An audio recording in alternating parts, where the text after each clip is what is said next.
সোমনাথের জন্য অপহরণকারীরা 24 ঘন্টার ডেডলাইন দিয়েছে। শুনে কিছুটা নড়ে চড়ে বসে পুলিশ। ভবানী ভবন থেকে ট্র্যাক করা হয় সোমনাথের মোবাইল। এরই মধ্যে সোমনাথের মোবাইল থেকে তৃতীয় ফোনটি আসে অপহরণকারীদের। 20 ডিসেম্বর শনিবার।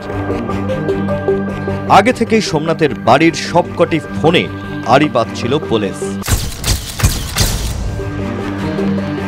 কাঙ্ক্ষিত ফোনটা এলো শনিবার রাতে। ফোনের ওপ্রান্তে সোমনাথের গলা। 5 মিনিট 54 সেকেন্ডের কথোপকথন, যার মধ্যে 1.5 মিনিট সোমনাথকে স্ত্রীর সঙ্গে কথা বলতে দিয়েছিল অপহরণকারীরা। গোটাটাই রেকর্ড করেছিল পুলিশ। সেই রেকর্ডের এক্সক্লুসিভ কপি ক্রাইম ব্রাঞ্চের হাতে। টাকা না দিলে যে কোনোভাবেই রেহাই নেই তা ভালো রকমই বুঝেছিলেন সোমনাথ, কিন্তু স্ত্রীকে বুঝতে দেননি। ফোনের শেষ মুহূর্ত পর্যন্ত আশ্বস্ত করে গেছেন স্ত্রীকে। আমি খাওয়া দাওয়া করেছি, এবার শুবো। খাওয়া দাওয়া হয়ে গেছে, শোবে? খাওয়া দাওয়া মানে খাওয়ার দাওয়া রাত্রে খেতে দিয়েছে, খেলাম এক্ষুনি। দিয়ে তুমি ঠিক আছে তো? হ্যাঁ। টেনশন করো না, বুঝছো? টেনশন করবো না। শোনো না, হ্যালো, বলছি ওদেরকে বলো যে দাদারা কিছুটা জোগাড় করে ফেলেছে, এখনো চেষ্টা করছে। কতটা করেছে গো মোটামুটি জানো? মোটামুটি কিছুটা হয়ে গেছে। কতটা তুমি জানো?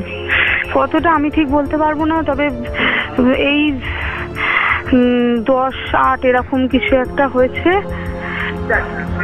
এবারে একটু এমন কোনো ওদেরকে বলো যে এমন কিছু জায়গার নাম বলতে যেখান থেকে টাকা আমরা জোগাড় করতে পারি। ঠিক আছে, একটু জোগাড় করো, কালকে একটু জোগাড় করতে পারো। টাকাটা কালকে লাগবে। লাগবেই? কালকে লাগবে, জোগাড় করো। আর বলছি না, ওরা বলে দেবে আমি জানি। ওদেরকে জিজ্ঞাসা করো যে কোথা থেকে টাকা জোগাড় করলে টাকা পাবো। কালকে বলবো। টাকাটা আমরা আর হ্যালো, হ্যাঁ হ্যালো। লাবণী একবারও ভাবেননি এটাই সোমনাথের সঙ্গে তার শেষ কথা। সোমনাথের সঙ্গে কথা শেষ হওয়ার আগেই ফোন কেড়ে নেয় এক অপহরণকারী। তাদের কাছে স্বামীকে ছেড়ে দেওয়ার কাতর আবেদন করেন লাবণী, কিন্তু উল্টো দিক থেকে ঠান্ডা গলায় জবাব আসে। আমি কি বলছি আপনি শুনুন, ঠিক আছে? বলুন। দেখুন, আমি একটা কথা বলি। হ্যাঁ বলুন। বিষয় নিয়ে এভাবে দীর্ঘদিন এরকম করতে পারি না, ঠিক আছে? আর দীর্ঘস্থ কোটার মতো সময় আমাদের হাতে নেই। আমরা দেখুন, আমি একটা কথা বলি। এই টাকা আমার কথা বলতে দেন। হ্যাঁ বলুন। হ্যাঁ, আমাদের 50 লাখ টাকা কালকেকার মধ্যে জোগাড় চাই, ঠিক আছে?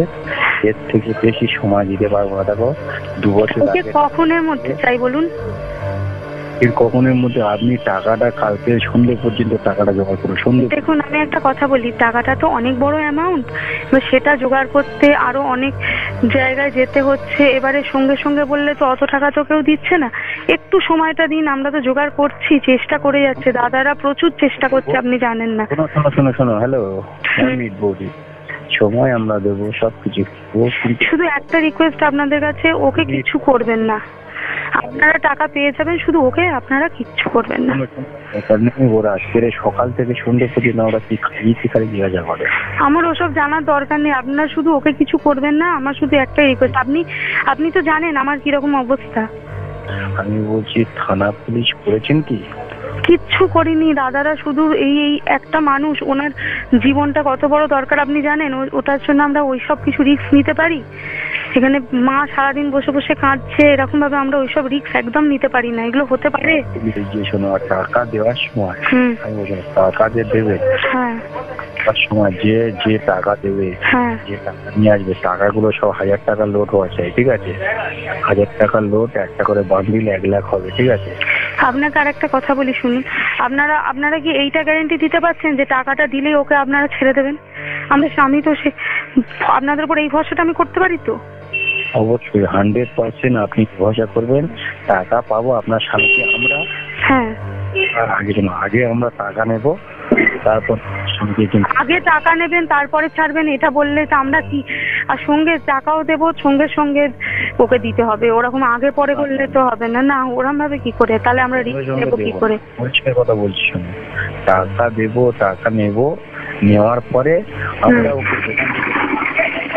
হ্যাঁ বলুন।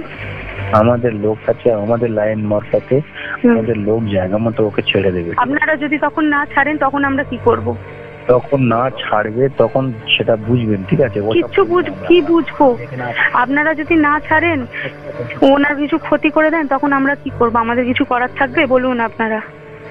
তাহলে এখন কি ক্ষতি হয়ে তাহলে আপনি চান? তাহলে এখন শুনো না, আমি এসব চাই না, কিন্তু আপনি আমাকে একটা কথা বলুন, এই গ্যারেন্টিটা দিন। আপনি কিন্তু অনেক বড় বড় কথা বলছেন। আমি বলছি আমাদের টাকা চাই, আপনার এখানে খাইয়ে পড়িয়ে মেয়েকে আমাদের কোনো লাভ নেই, আমাদের কত খরচ হচ্ছে জানো? আচ্ছা ঠিক আছে, নিশ্চয়ই আপনারা যেটা বলছেন নিশ্চয়ই আমরা চেষ্টা করছি টাকা জোগাড় করার, সবকিছুই। একটু প্লিজ সময় দিন, এত টাকা তো হঠাৎ করে কারোর কি বাড়িতে থাকে আপনি বলুন না? আমি সব জানি, ঠিক আছে, আমি সব বুঝতে পারছি, শুধু একটা রিকোয়েস্ট, আপনারা ওকে কিছু করবেন না, আমরা খুব প্রাণপণ চেষ্টা করছি। কবে পর্যন্ত? কিন্তু আমি বলছি টাকাটা কবে পর্যন্ত আমি কমপ্লিট পাবো সেটা বলো। বেশি টাকাটা কবের মধ্যে পাবেন আপনারা তো বললেন, তো আপনারা একটু পরে ফোন করুন, আমি একটু দাদাদের জিজ্ঞাসা করি, আমি কি বলবো বলুন তো? কোনো ফোন করবো না, যা ফোন হবে আপনারা কিন্তু ওকে রাত্রিবেলা কিছু করবেন না, দেখুন ওকে আপনারা কিছু করবেন না। কোনো কিছু করিনি।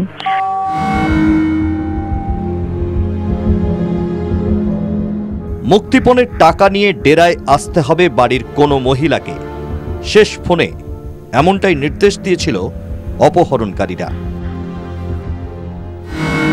মহিলাদের হয় বৌমাকে আর নয় মাকে টাকাটা নিয়ে দিতে হবে, কিন্তু কোথায় দিতে হবে সেটা বলেনি।